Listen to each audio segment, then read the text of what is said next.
This is the hottest commodity in pro wrestling and the manager's manager, the maker of mayhem and the bringer of boom. I am righteous.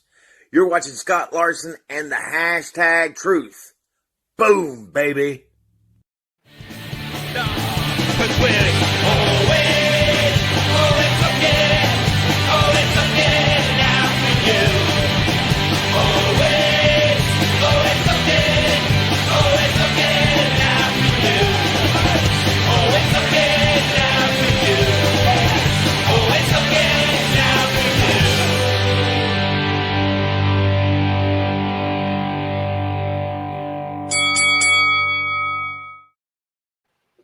Hello, everybody, and welcome to Hashtag Truth. Tonight, I have one half of the team that does live from the Wrestling Armory, Miss Lovely Lora. How are you doing, Miss Lora? I'm doing great, Scott. Thanks for having me on. Man, I'm telling you, we were talking a little bit before the show, and I'm jealous, man. 275. You just put out your 275th episode. I've got 40. You're an icon to me. You're the Hulk Hogan to podcasting when it comes to me. Well, I do appreciate that, but no. You also got a great partner, Bunk. I'm sorry, I almost mispronounced it. Bunkhouse Bob, who is, you two together are like peanut butter and jelly. It just meshes so well. It's a great show. And everybody, if you don't know about Live from the Armory Wrestling Show, let me tell you a little bit about it. You can catch it on Blog Talk Radio every Wednesday night at 7 p.m. Eastern. And I'm going to go down a long list of other places you can find them. You can find them on FNX Network, at Apple Podcasts, iTunes, Stitcher Radio, YouTube, and iHeartRadio. You can also find them on Twitter at From the Armory. Did I miss any? We have Facebook pages. We have official Facebook page and a fans page. There you go. See, I couldn't even name them all. There were so many. So, Miss Lora, how many years have you been in the podcasting business, the indie wrestling podcast business? Well, started in 2013. Bob and I did another wrestling podcast, but the guy who did it didn't want to do it any longer. But Bob and I had such great chemistry, we went on ahead and started Live from the Armory in January of 2014. Nice.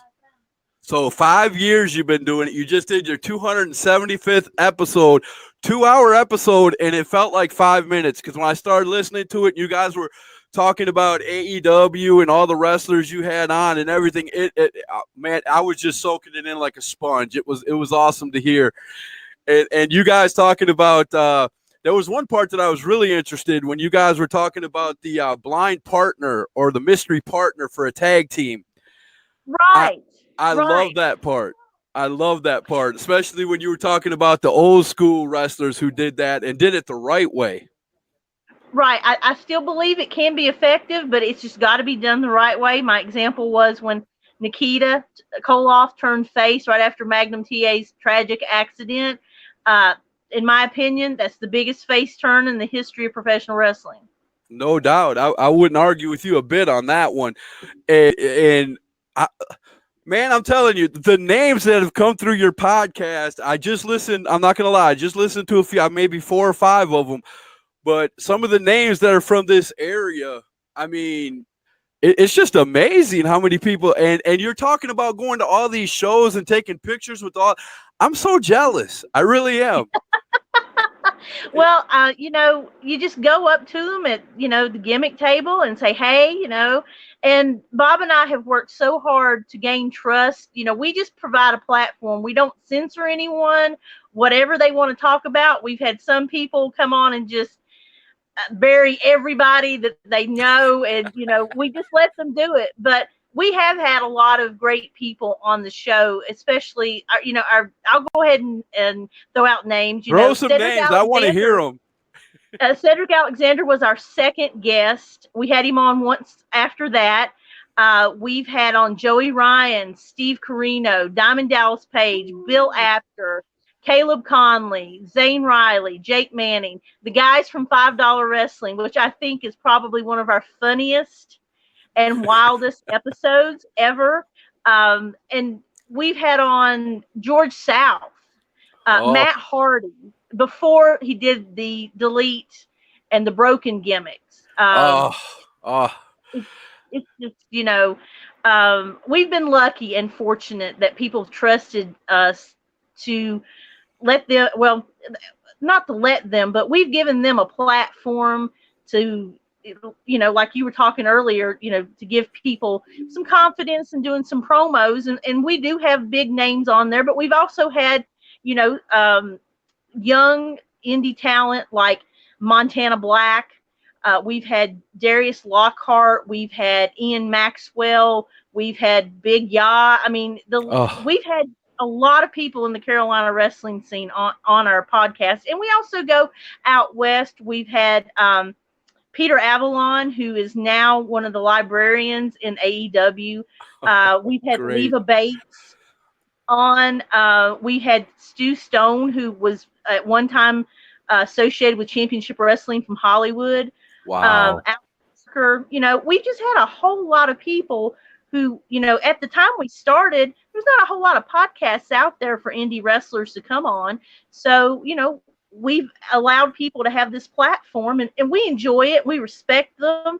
And Bob and I are just two wrestling fans, old school wrestling fans, and we're just having a ball ourselves. And along with our co-executive producer George Coles, I can't. Right. Hey there, one name Coles. You listen to the podcast, I always have some kind of name for him every week. But Right. yeah, having a Bob and I are just, it's a labor of love, but we're loving what we're doing.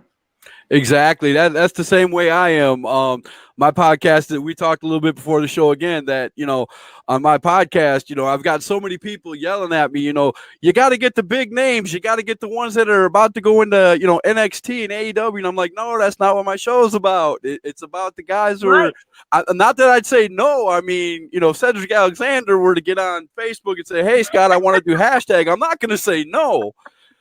But I want to get all these up and comers. I want to give them, like you said, a platform to come on, get mic skills, and better themselves, and get a wider audience than just the area that they're wrestling in. Because a lot of them wrestle within like a 50-mile area for the most part when they first start off. They do, and I think Bob and I have helped some people to get maybe a bigger platform. And to go into areas they were not, necessarily familiar with. The fans weren't familiar with them, but and who knows? We didn't know. Well, I mean, if you'd seen Cedric Alexander wrestle, you knew that that's where he was going, was to the WWE. No doubt. But we didn't know that. We had Adam Page on when he was still wrestling for PWX and was still a member of Country Jack with Corey Hollis. Right. Had no idea that he was going to, get in good with the Young Bucks and, Cody Rhodes, and they were going to start their own wrestling company. Adam is from Virginia, just like I am. Oh, he wow. was trained by Jimmy Valiant down in Shawsville. Adam was a Virginia Tech graduate. It's from a little place called Aaron's Creek, Virginia. And look at him now. You just never. No doubt. I just saw a video of him. The Young Bucks were up at HOG Wrestling, and he came in and broke up the party there. Adam did right in the middle of their match. He came in and flipped and did his lariat on one of them guys, and oh my goodness, the place went nuts. And then he got to talking about all the guys that he's going to be wrestling coming up on AEW, and I can't wait for them to get on TV. I think that's going to start. It's not going to be the WCW wars all over again, but it's going to make wrestling interesting because WWE ain't going to be the only one in town anymore. So from that standpoint, I think it's going to make it very interesting. I think wrestling has nowhere to go but up because you have competition. Competition makes the business better. Everyone remembers the Monday Night Wars, and wrestling was better because you had to one up somebody all the time. So I'm glad and I'm happy that, Cody and the Bucks and Adam have started, and Kenny Omega, I can't forget about Right. Kenny Omega, have started their own company, doing their own thing. Talking about Adam Page just real quick, if your viewers of your show have never seen Adam and Corey Hollis, you should get on the High Spots Network, cha-ching, and look up some of their matches that they had with Worst Case Scenario and with the Bravados. Absolutely Definitely. incredible. Just absolutely incredible. And the war games that they had at PWX, seriously. So that the war games, that it was the Revolt and the Bravados versus the Extreme Horsemen with Steve Corino, one of the best matches I've ever seen in my whole entire life. Oh wow! those matches right there make memories, and then you see them go up and do what they're doing now in AEW and WWE and all this, and it just that's what everybody asks me. Well, why do you do this, Scott? Why do you do the guys who are green that get on here that look like they're deer in the headlights? Because one day, just like yourself, I'm going to look up and I'm going to have my own Cedric Alexander, who's made it big time and was on my show. And I'm going to look up and I'm going to be proud and I'm going to glow just like a dad would. And I'm going to go, look, he was on #Truth. Look at there. Love it. You never ever know, because Cedric and I had a funny kind of relationship, because I was a Caleb Conley fan, as you can see in the back, if you can. And he and Cedric had one of the best feuds in all of indie wrestling in 2014, where Cedric was chasing the PWX title. Well, Cedric really didn't like the fact that I, cheered for Caleb. And one show he stole my cell phone. One show, Chris Hero knocked him out and he fell on top of me. It's just, back and forth with him, but Cedric is one of a kind. Absolutely. If you've seen him, see him on Raw. You should have seen him in the Carolinas tearing it up. Oh. But I wish I could have. That would have been fun. I just started really getting into indie wrestling about 2 years ago. I was doing like podcasting on YouTube, but it had nothing to do with wrestling. I had a show called Are You Kidding Me? And I was taking news bits off the internet that was just crazy news, and I was talking about them, and of course the last line in the show was, "Are you kidding me?" Right. But I loved wrestling. I grew up watching baseball and wrestling. So, nice. So I go to a flea market one day, and here's this really big guy passing out flyers, and his name was Big Country. He wrestled at EWF, and that was who he was passing out these flyers. And I got to talking to him for a few minutes, and I showed him my YouTube podcast. Next thing you know, the booker for the show walks up, and they introduced me, and I showed him what I did, and I started doing previews for him. I started doing reviews for him. Now, these were recorded. And then I got the idea. I was like, well, I'm doing all these recorded videos about people. I want to actually get to know who these wrestlers are. I want to interview them. So I started doing it on the cell phone, just regular, Facebook on the cell phone. And it came out horrible. If they didn't have good reception, if I didn't have good reception, the actual interviews were great, but the quality of them was horrible. So I started doing it this way, and everybody started coming back. And now I've got 5 or 6 messages a day from wrestlers that want to come on, and I'm loving every minute of it. I go to wrestling shows. I was never known before. Now I'm being called sir, and it's weird. It's weird when wrestlers walk up to you and go, "Sir, can I be on your podcast?" Don't call me sir. I'm a fan. I'm just like you guys. No. You get us out there. I'm going to call you sir. I was like, all right. I'm not going to argue with you. But it changes your mindset, though. It really does. Wait until you're at a show and someone comes up to you with a printed off picture of you and that person, and they want you to autograph it. Oh my! I'll cry. The first time that ever happened, I will cry. I'm not kidding you. I will be bawling like a baby. Don't get any ideas, some of you people out there, because I know you'll do it. Let's get some. Chuck Winchester said, Miss Laura and Bunkhouse Bob, I listened to them during my CIW report days. I considered her awesome competition. always pleased with the presentation of Live from the Armory. Well, thank you, Chuck. I do appreciate that. Again, competition makes everything better. Like I said, Bob and I, we just, we do this because we love to talk about wrestling.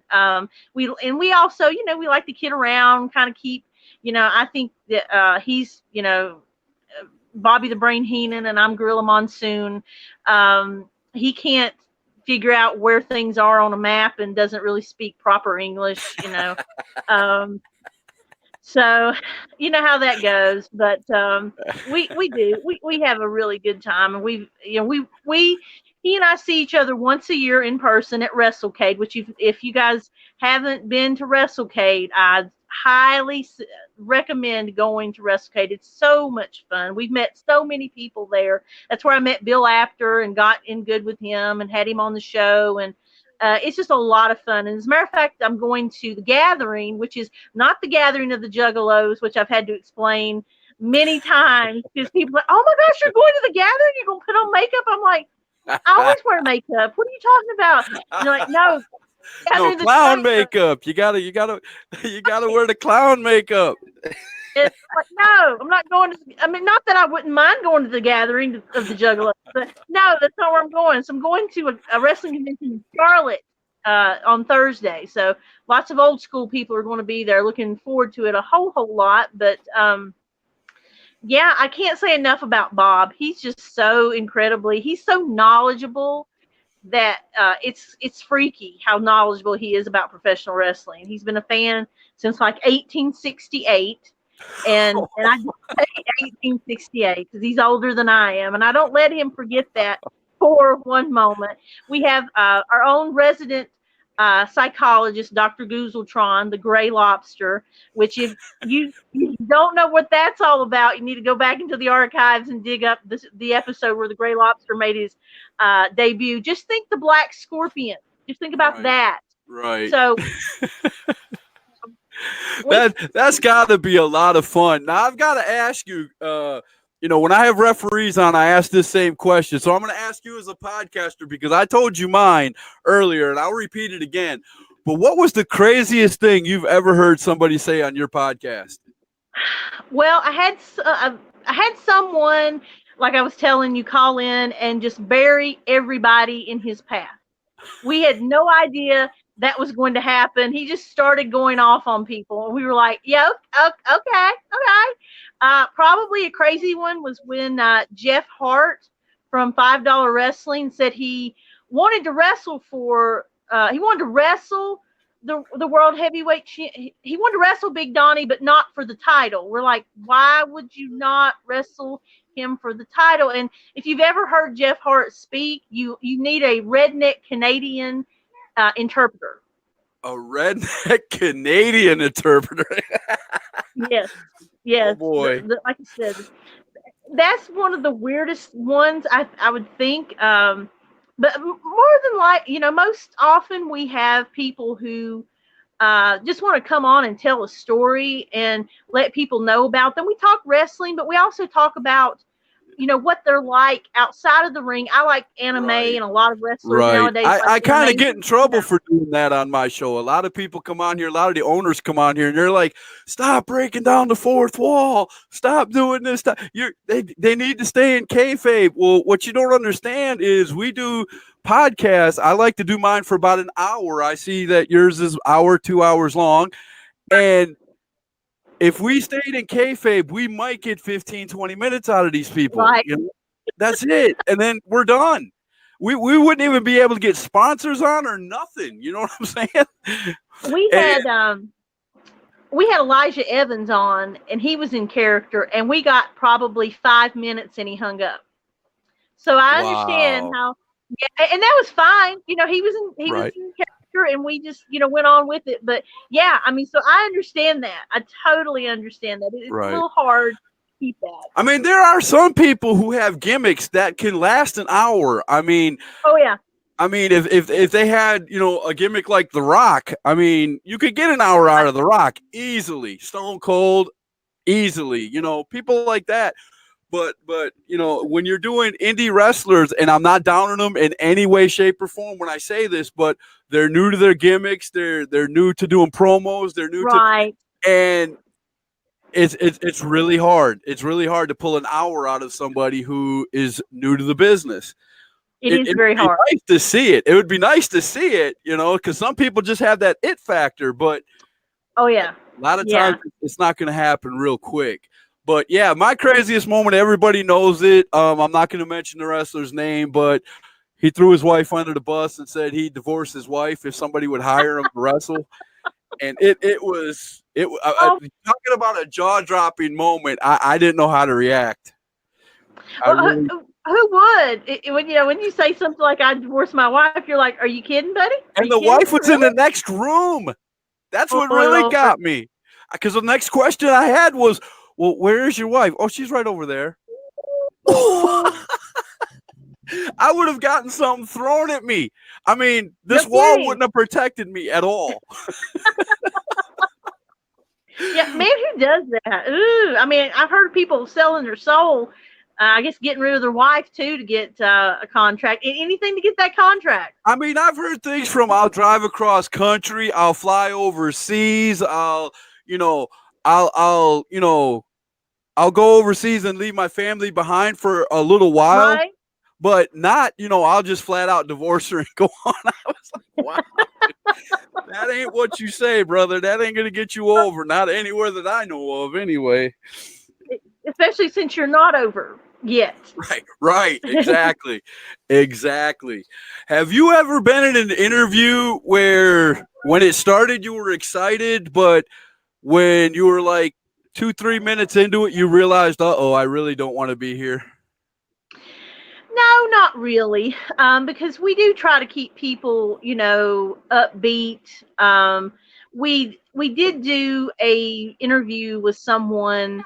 I won't mention the name, but had gone through a traumatic breakup, and we had already said, hey, we don't have to talk about that. We always tell everybody we'll talk about whatever you want to, and we won't talk about whatever you don't want to. And we told him, look, we Right. don't have to mention her. That's totally fine. But at the end of the interview, he started talking about her and just opened up about the whole situation. And I felt really sorry for this dude. Oh, man. It was a pretty public kind of thing going on. Had happened a long time ago, but still obviously bothered him greatly. And it wasn't that I didn't feel, like, oh gosh, I wish I could dig a hole and crawl in it. But it was just really, It was hard. It was probably heartbreaking. Just it really was, and it felt like so personal. I feel like I feel like I was invading. What's that? that is Fozzie Bear. Fozzie Bear every once in a while shows up to say hi to everybody. Well, hang on. Have a good night, Fozzie. I got Okay. animal. Oh, wait a minute. Look, Fozzie. There's a friend here. You got to check it out.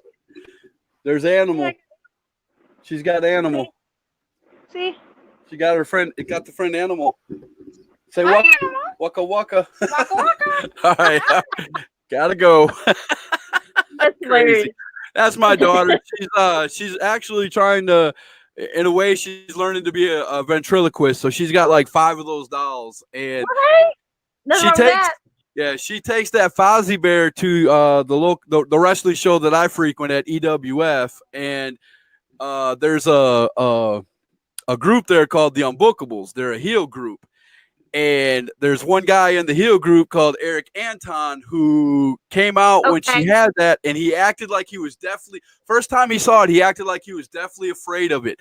And she's been bringing it ever since, and them two keep going back and forth. And That's awesome. he even told her behind the scenes that they're actually going to run sometime in the near future. They're going to run a storyline with Fozzie and him. So No way. That's yeah, awesome. I thought that was pretty cool. Yeah, that's she's in love with a kid called Jake Jacobs right now who is wrestling down in this area, and she's going to show all the merchandise now. Okay, we got it. Jake Jacobs is a heel, and I think he's great. I think he's going to go somewhere. He's one of them guys that I've interviewed him probably 5 times, and every time he just has a quick wit answer. He's really good at bringing them answers back. Now when I questioned him at the Well, anyway, she's in love with him. We'll say that. I'll just keep it that way. And I'll have to crutches. that's it. That's it. I don't want to have to lock her up in her room or something, but it's getting close. Right. Well, you can. I mean, think about it. I'm a father. My wife likes wrestling. My younger daughter, who's 11, likes wrestling. My son was named after Bret the Hitman Hart, so he watches wrestling all the time. So it's a wrestling family here. It's a family affair. I see. It sure is. That's We all a great love it. thing. You know. Oh yeah. Oh yeah, we sat down the other night. Me and Destiny, we were bored one night. It was like 1 a.m. My wife was sleeping, and we sat down and we probably watched 3 hours of Swerved on the WWE Network, where they do jokes on each other. Oh, Yeah. we laughed till we woke my wife up, and she almost kicked us both out of the house. But it's fun. I enjoy it. I mean, I really enjoy that. I've enjoyed wrestling growing up. I grew up. I was born in Wisconsin and raised in the South in Mississippi and Tennessee. And I tell my story all the time. I grew up watching Continental Championship Wrestling back in the day when Gordon Soley was doing the announcing for him and everything. Cooley and Al Perez, big stars. Yeah. Oh yeah, my favorite tag team, the first tag team I ever watched, was the Nightmares. Oh yeah, Danny Davis and Kenny Wayne. Them were my boys back then, and either heel or babyface. I loved them either way. It was fun back then. I mean, Wildcat Wendell Cooley. I mean, there was a whole plethora of the wrestlers back then that worked that area, and I loved watching it. Every Friday night, 10:30, that's where I was at, sitting right in front of my TV watching them guys for an hour, and I never missed it. I don't think I missed a show for like probably 6 years straight. It's funny to tell people that that's all you got back then was an hour. I watched Mid-Atlantic Championship Wrestling with Bob Caudle, and that's what I grew up on, Crockett Girl, Rock and Roll Express, Road Warriors, you know. And, you know, nowadays you can just click on the network and you can watch all that. But back then it was 1 hour and that's all you got. You unless you followed them around live, I mean, and followed them from city to city, that's what you got, an hour a week. Right. On one of the 3 stations that you had in your house, right? Right. You know, you try to tell people that I only got 3 stations and that's all we had. You know, we didn't have all that, but I'm glad that we have things like that so you can go back and relive all that. I don't know if you get if you have a Roku, they have an app on there. It's called the Wrestling Channel. It's RASSLIN, and it's absolutely phenomenal. It's sometimes the matches are kind of, but if you get on a really good loop, I got on a world class loop the other night that was just the Freebirds and Von Erichs, the start of that feud. And I got on I'm gonna have to check that out because that's something I'd be interested in. Well, it was great to see how that whole thing started, you know, with Michael Hayes as the guest referee and the Ric Flair and Kerry Von Erich cage match and how all that just came to be. And if you like the old school stuff, you would absolutely love that. Well, thank you, Commissioner Brew. Commissioner Brew. I have. They're gonna talk about their football teams, but go ahead. I don't like the Eagles either, so we're good. But I met Jeb Brew at a $5 wrestling show. He was actually one of the managers there for. Oh gosh, I can't remember what the name of it was, but it was where Big Donnie beat Freight Train for the title. And if you guys. Big Donnie would be a great guest to get on because I've got him on my list. Believe it or not, I've had 2 wrestlers that have already talked to me and said that Big Donnie would be great. So he is on my list of the many wrestlers I am going to contact. He's my WrestleCade buddy. He went with me to my first WrestleCade and we had a ball. we had such a fun time. And he has tons of stories. He went around with Wahoo McDaniel. He's got tons of Ricky Morton stories. Every time I see the Rock and Roll Express, I like to be with Donnie because Ricky Morton will say, "Hey sis, how you doing?" And I'm just like, "Oh my God, the 12-year-old me is dying. I'm dying." He needs a That's $5 my guy. only claim to fame. You just named my only claim to fame. I got a 10-minute interview with the Rock and Roll Express, and Well, I was like, you could see in the video, I was like a kid in a candy store. My eyes were this big. I stuttered through the whole thing, and I even had the logo behind me fall on my head during the interview, and I kept right on going. It well, didn't that's matter, true professional. Show's got to go on. right? But they were great. They were talking about their schools they have and everything School of else, and Morton. it was awesome. Ricky and Robert are, for me, they were my rock stars. When I was 12 years old in 1986, so it was Ricky and Robert all the way, and seeing them live in '86. I don't think people realize how much of a pop they would get back then when Rock and Roll is King would start playing. The roof would come off the place, and that's no exaggeration. And I wish things like that could happen nowadays because I think wrestling somewhere along the way has lost its enthusiasm. What people don't understand, and if you watch the videos back then of all the matches like that, any Rock and Roll Express match, if Rock and Roll Express was on the poster or on the marquee, places like high schools would pack 1,200, 1,500, Oh yeah, 2,000 sell out. people. And you can't do that nowadays. It takes a really good promoter to do that nowadays, to even get close to that.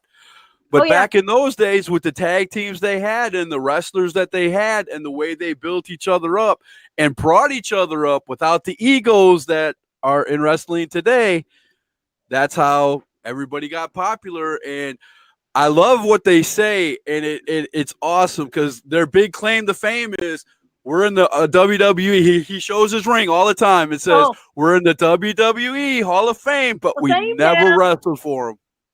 Yep. I mean, they did a little bit of a Smoky Mountain Invasion back then. They wrestled on Raw, but they were never actually employed by the WWE, unfortunately. Right. Talking about stories or talking about not letting the egos get in the way. George South would be another great guest for you to have on because George has 1,000,002 stories, and you just give George the mic, he'll talk and talk and talk. And I've seen interviews with George South. I would love to have George South on because you're right. I'd probably ask maybe 2 or 3 questions in the hour, and he'd fill the hour up.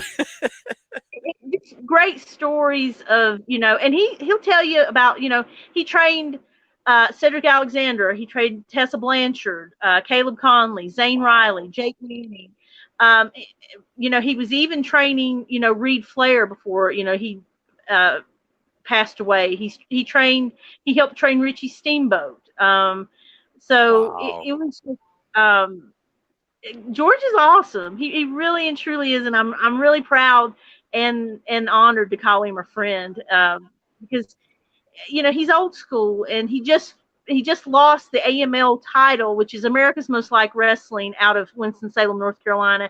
He just lost that title to C.W. Anderson, which if anyone's a fan of ECW, you're going to know who C.W. Anderson is. And Steve Corino was actually in Winston-Salem at AML at their last big show. So I missed that, unfortunately. I can kick myself.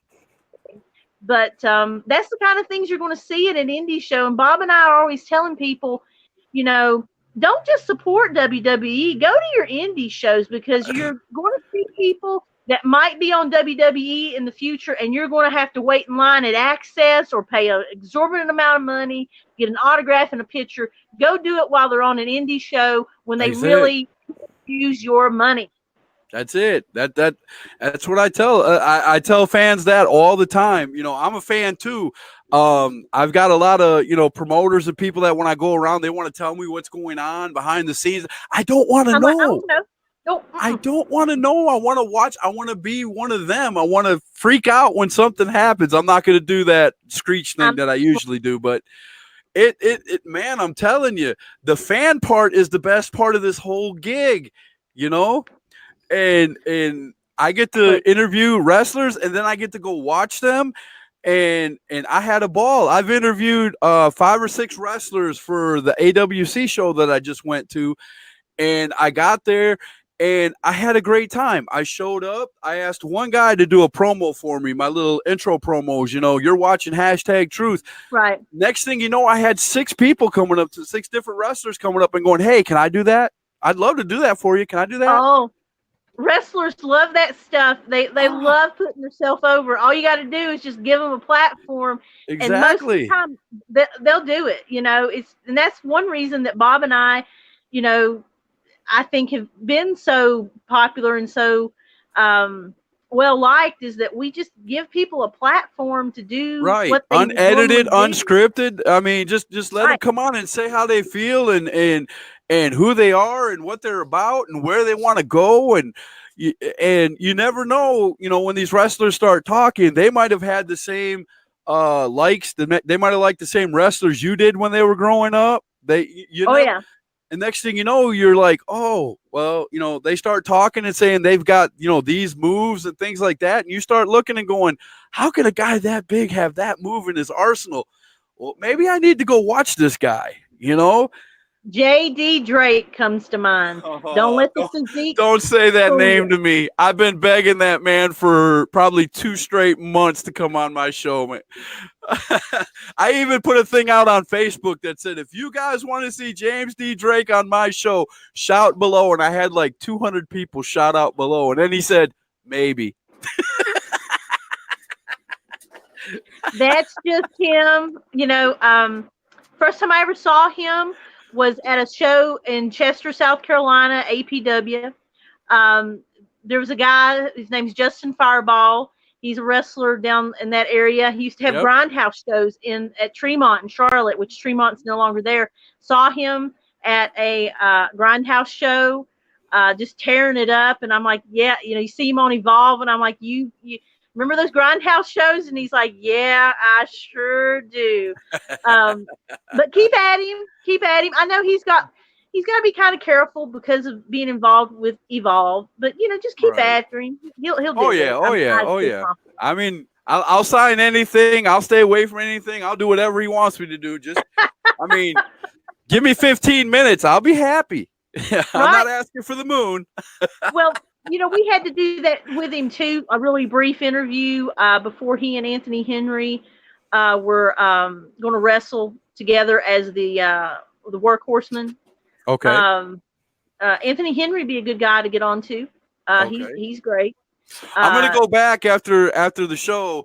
I keep these up on my Facebook page for 24 hours, and then I transfer them over to my YouTube page.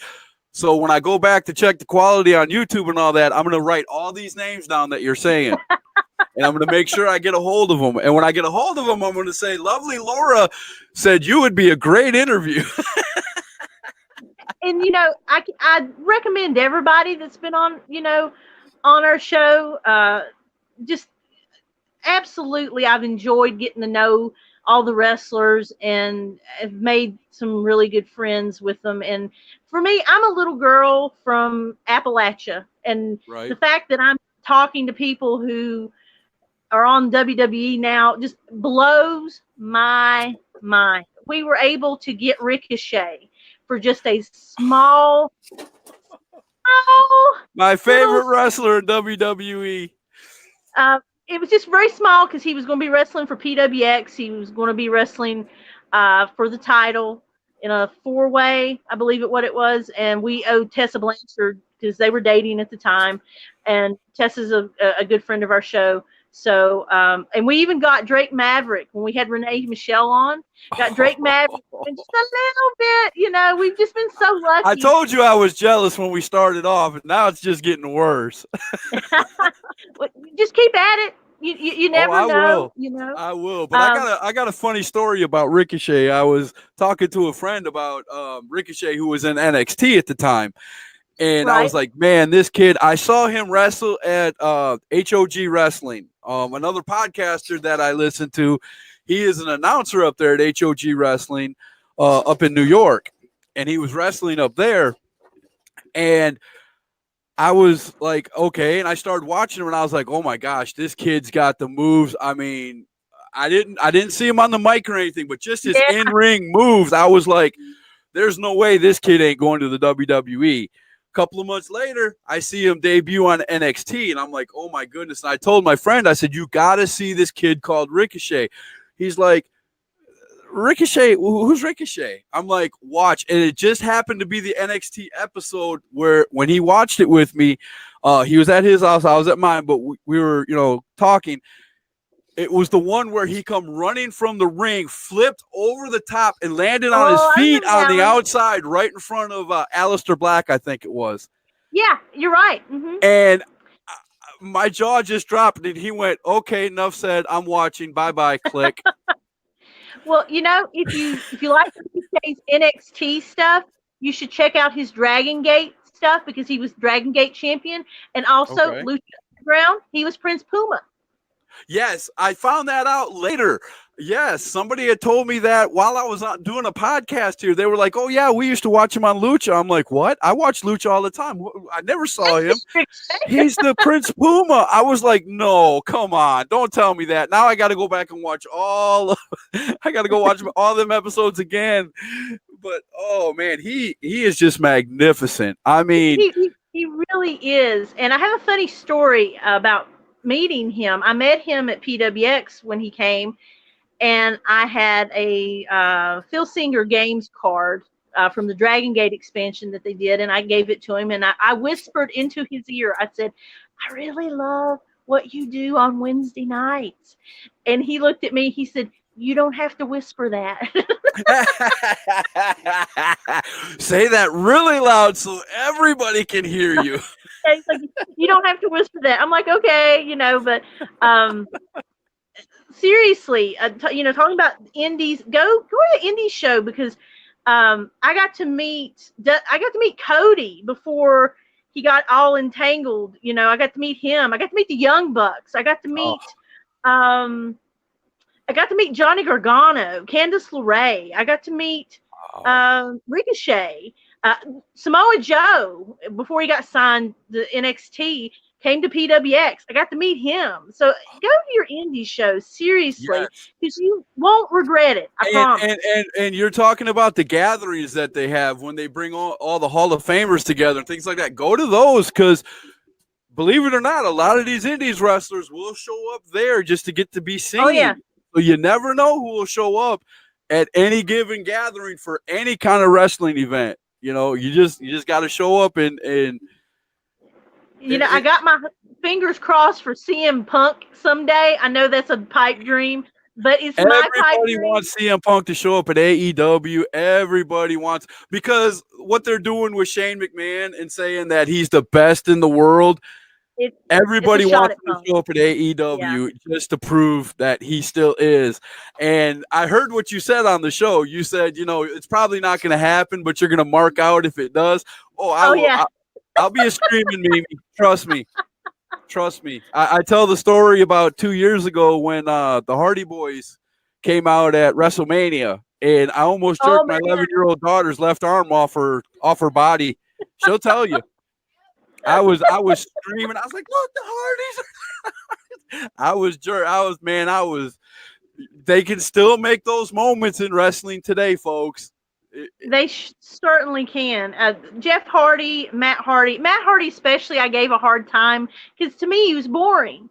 But when he came out with the broken gimmick, I was like, yeah, that's it right there. Brilliant, genius. He came to WrestleCade right before he got carted off to the WWE, and he was in the broken gimmick. He was wrestling Jeff Jarrett. Right. As a matter of fact, I'm going to give a plug. See that guitar back there?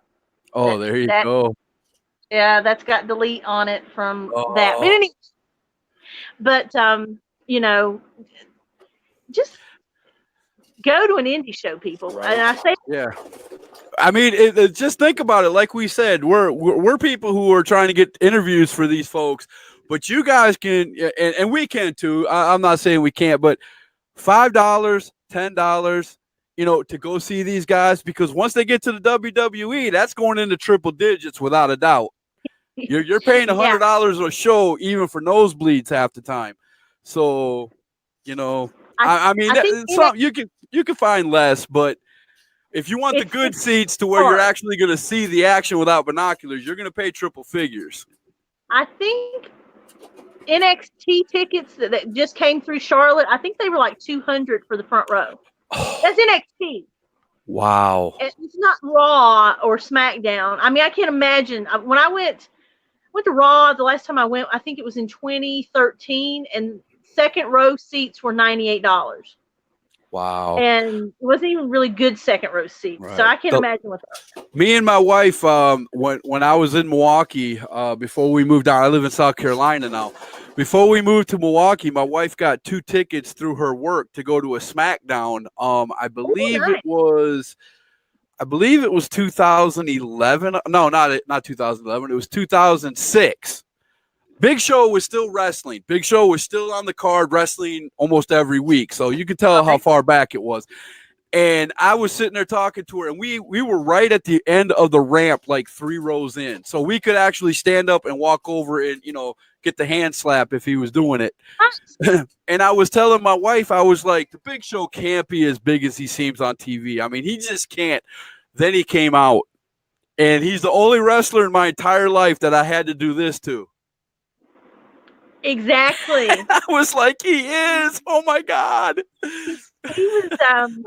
I saw him in Roanoke, Virginia, when he was the Giant for WCW. Right. And he came out, and I thought that same thing too. And I had to stand on a chair just to kind of be like anywhere near eye to eye with him. Yeah, and I was like, "Holy crap, dude! You are huge. Really, you're huge." Right. And a heart of gold, though. If you ever talk to him, we got to talk to him, and heart of gold. I mean, but don't get him mad. Don't get him mad. But yeah, it's fun, man. I mean, that's why I love the indies so much, and I know you do too, is to see the progression of these wrestlers and to watch them grow and become, as good as they can be. I mean, mentioning names like Ricochet and Cedric Alexander, and especially when they come from right around your area, that's what really makes it special, especially because what I do, and I'll show you a small little thing. I'll take something off my I Love Me wall here. I Love Wrestling wall. You go and get posters like this, and you have all the wrestlers sign them. Yep. And when they get big, guess what? You have one of their very first signatures. Exactly. And I thought about that a long time ago because I told you I like baseball too. Same thing with a baseball card. You get it signed, it's worth a lot more. So it sure is, especially if it's a rookie card. Right. Every chance I get, when I help somebody do promoting their shows or whatever, and they ask me, "What do you want from me?" Get me a signed poster of your event. That's my answer almost every time. Get me a signed poster of your event with whoever's even if they're not even on the poster, have them sign it. Have everybody to sign it. HL and PWX are really good about doing things like that, giving out posters to get everyone to sign. I got Joe's signature on that poster. He was there. Evan Bourne, Matt Rydell. He came to PWX. I got his signature. It's just, especially if you're VIP, you get those for free. Use them, and they'll sign them for free half the time anyway. So do it. Chuck wants to know, Laura, what are some of your favorite up-and-coming gimmick workers out there? And by the way, I've seen a lot of comments, but if you have questions for Laura, please give them to her. We got about 10 more minutes left, so hit her with your questions. Favorite up-and-coming gimmicks? I really like, I'm trying to think. It's been a little bit since I've been to a wrestling show, but I really am liking the Geordie Bulldogs. If you guys haven't seen them, they're an AML and they're East Coast Virginia. They're good with their gimmick. Let me think of maybe a more local kind of thing. I'm trying to think here. You put me on the spot. The Revolt. I can't.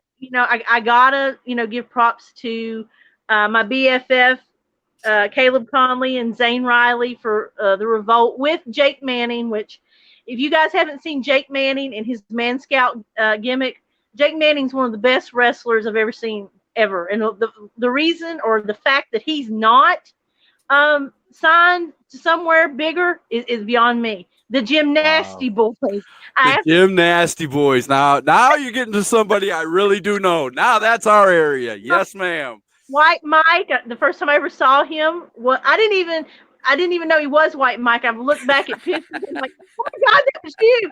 But Timmy Lou Retton and White Mike, good Lord, God damn it, Mike. If you go and watch their promos and you don't bust a gut, something's not right with you. You're exactly right. And also the Ugly Ducklings. They've been tearing it up. Rob Killjoy. I'm Rob Killjoy. Lance Lude and little Coach Mikey. Love Mikey. He's great. Now I got to give you one from my area. I don't know if you've seen him or not, but I love his gimmick. He reminds me a lot of Bray Wyatt and kind of his style, but Jackson Sane. I don't know if you've ever heard of him or seen him. I think I have. I think he comes out with a mask. He comes out with he looks like he's got farmer clothes. Not like a farmer like overalls and that, but he comes out with like a checkered shirt. He comes out kind of looking like what's that murderer's name on the movies? Trying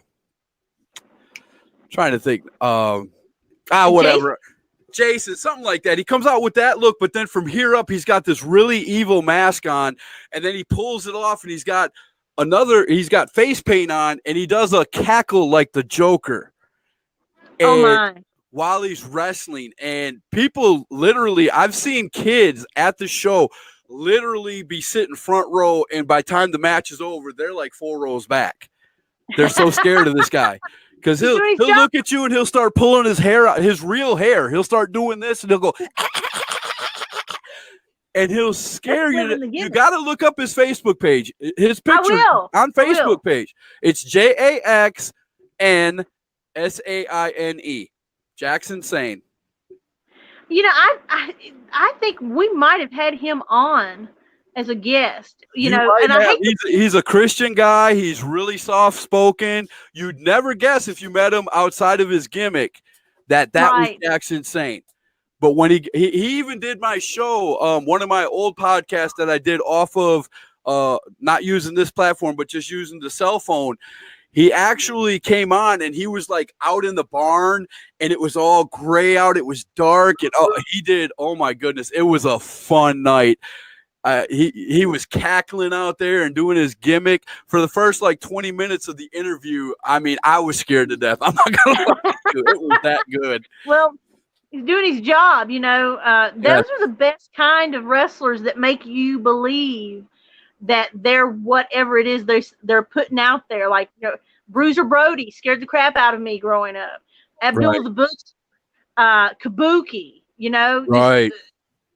That's what we need in wrestling. The animal, when he started biting off the ring corners, scared me to death when I was a kid, man. I was like, what is he doing? What is he doing? Eating the ring. No. Right? Then he started gnawing on the other wrestler. It was like, no. Yeah. Right? I mean, it doesn't, and that's one of the things that I scream all the time. I scream 2 things on my show. One is if you're running an indies promotion, give me something to invest in. Make storylines. Give these guys character. Give me something to invest in. And the second thing is, if you're a worker, invest in yourself and keep working on your character. Keep working on your promos, because that's what's going to get you over. A promo nowadays will get you over quicker than your wrestling skills. People can teach you the wrestling part of it, But if you got that wit about you, that wrestling, character that people can believe in, sky's the limit. Enzo Amore. best example of that, I love Enzo and Cass. I still love Enzo and Cass because it was Enzo that got me with that promo. How you doing? How you And you can't teach teach that. that, right? It was absolutely If he could awesome. settle down outside of wrestling, Yeah, and I yeah, think I heard you say it on the podcast, if they could settle down outside of wrestling and get into a wrestling schedule of wrestling right. every week, people would love that tag team. They loved them in the WWE. They Yeah. loved them in NXT. And then he got stupid when he got up there and did stupid things outside of wrestling. And you know how Vince is, you give any little bit of bad publicity to WWE, and you've already got one foot out the door before you even walk in his office. You know what I'm saying? Well, yeah, it depends on who you are, though. Well, yeah, that too. I mean, The Rock could probably cuss him out right now, and Okay. you're right. Yeah, okay. I'll let you get away with that one since you've made me billions of dollars. But yeah, I mean, seriously though, me and my daughter, every time they came out, just like you said, we were doing it with them. She could do the little dance he did when he came out, the Oh, shuffle. I love that. I love that She little was shuffle. doing that. I'm too big. If I got up and did that, our trailer would just topple over. But I'm just saying, she would get up and do that, and we'd gimmick him. And my wife, she's a big Finn Balor fan, and every time Finn Balor comes out, He's the great. whole family gets up and does the right. And Yeah, it's just fun to do. And just imagine if you could watch them wrestlers come up through the indies, get their autographs, like you said, now where you're only paying $5 and they're giving the autographs away for free. Imagine what they're going to be worth when they hit the big time. You know what I'm saying? And you got a keepsake that, and if you can get a picture now, that's even better. yeah. And a lot of times, just take them with your phone. Get a selfie. And a lot of times, it's a little, overwhelming coming up to wrestlers, especially if you don't know. Any one of the ones up the wall. Go ahead. I'm sorry. I'm telling my daughter to bring me the pictures because we're going to show you an example of what we're talking about. She did what you said. We went to a ton of EWF events, and she started taking pictures with the wrestlers. And my wife was like, well, Destiny, why don't you print them out and have the wrestlers sign it? She's like, well, why would I do that? You can start hanging them on your wall, and when they get big, Exactly. you've got the picture. And she's got a whole wall full of them. And it's amazing. Which one do you have here? Okay. We've got, there was a general manager, Dexter Myers, right here. She signed it. And then here's a tag team called Attention Deficit Disorder, ADD Jamie Lee and his partner. And she's got a ton of others, and they're all signed. Every one of them is signed by the rest. That's the best kind of keepsake. It is definitely the best kind of keepsake. The only one she don't have that I want her to get because she doesn't like the wrestler because he's a bad guy is Derek Driver. Never. See, you hearing her back there? Never. I love Derek Driver. I think Derek Driver is probably the best wrestler that wrestles out of EWF right now. He wrestles everywhere else, but in my opinion, he's got the look, he's got the charisma, the whole 9 yards. If you don't know who Derek Driver is, look him up. Trust me. I will. I definitely will. Because I'm not familiar with him at all. He's in a tag team right now called Dapper and Dangerous. They have a manager. Gosh, my mind. Perry James. The manager's name is Perry James. Okay. And if you've never heard of Perry James, you're missing out. You got to see one of Perry James's promos. You will look and go, this guy's going somewhere. He is Jimmy Hart and Jim Cornette combined in one. Oh my. And he wears the suits and the neckties, and he's got a bald head, and I'm telling you, he gets crowd heat better than any manager I've ever seen. And of course, unfortunately, I haven't seen Cornette or Jimmy Hart in person, but this guy I have, and he gets instant heat. Other than Paul Heyman, are you Well, you come on down to the gathering this week. You'll at least see Jim Cornette. Oh, I would love to. I listen to his podcast every day. Every day. He's a funny. Oh, he is. And he's one of them guys that tell you exactly how he feels and he don't care. And that's what I like about him. Not at all. I don't think I've ever, other than Rip Rogers, I've never heard anybody drop as many F-bombs in my whole entire life. Oh, he can rant. He can rant. I love when he gets on a rant. When he gets on a rant, just back up because he's going to use words that you've never heard before. I guarantee it. But it's going to make sense to you. It's going to make sense. Most definitely. Most definitely. Well, it's been an hour, Miss Lora. I have loved this whole conversation. You are always. It has. I love it. I looked up and wow, it's been an hour. Unbelievable. Because I could talk wrestling all day. But unfortunately, we got to go. I'm on a schedule myself. I know you're on a schedule. Oh yeah. So what I'd like you to do, Miss Lora, is tell everybody, do a small promo for yourself. Tell everybody again about Live at the Armory and where they can find you, and let them all be happy like I am. This is the Lovely Lora with Live from the Armory podcast. You can catch us on Wednesdays live at 7 p.m. Eastern on Blog Talk Radio and on demand at fnx.network, iTunes, Stitcher, and now we're on iHeartRadio. You can catch us on YouTube. You can catch us on Facebook and on Twitter at From the Armory. And there you have it. We'll see you tomorrow night, guys, on #Truth. Thank you again, Scott.